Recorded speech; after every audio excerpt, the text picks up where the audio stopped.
ჩვენ გეგმავთ ეს თქვა ინტენსიურ კომუნიკაციას სხვადასხვა უწყებებთან, განსაკუთრებით დევნილთა სააგენტოსთან. მეორე საკითხი ეს ეხება ჩვენს ახალგაზრდებს, რომლებიც ძირითად ორიენტირებს ჩვენ სამინისტროს წარმოადგენს, მათი რესოციალიზაცია, ინტეგრაცია, განვითარება, განსაკუთრებით ეს საკითხი ეხება ოკუპირებულ ტერიტორიაზე არსებულ მდგომარეობას და ამ კუთხით ჩვენ დამატებით გვქნით ახალ შესაძლებლობას, რომლითაც გეგმავთ არაერთ პროგრამის განხორციელებას სხვადასხვა სოციალური ჯგუფისთვის და ეს ერთ-ერთი მიმართულება ეს არის ძირითადად კომპაქტურ ჩასახლების ობიექტებში დევნილთა მომსახურების ცენტრების მშენებლობა შექმნა.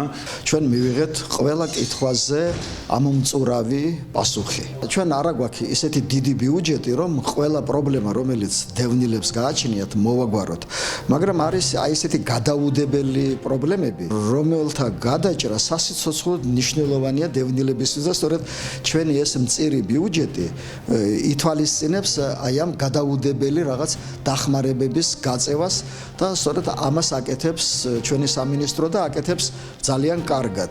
ის პროგრამები, რომელიც არის გათვალისწინებული სამომავლოდაც, აი სწორედ აქეთკენ არის მიმართული, რომ ამ საჭიროებებს მოვარგოთ, არა დევნილთა საჭიროებებს ჩვენი ბიუჯეტი და ეს რა თქმა უნდა მისასალმებელია. მიუხედავად იმისა, რომ ბატონი დავითი დიდი ხანი არ არის რაც ამ სამინისტროს ჩაუდგა სათავეში, მან გაგვანახა რომ პრობლემას და საკითხს იცნობს. ჩვენი კომპეტენცია უნდა იყოს ის, რომ თუ ნახავთ რამე პრობლემას, ვეძებოთ გზა გამოსწორებისა.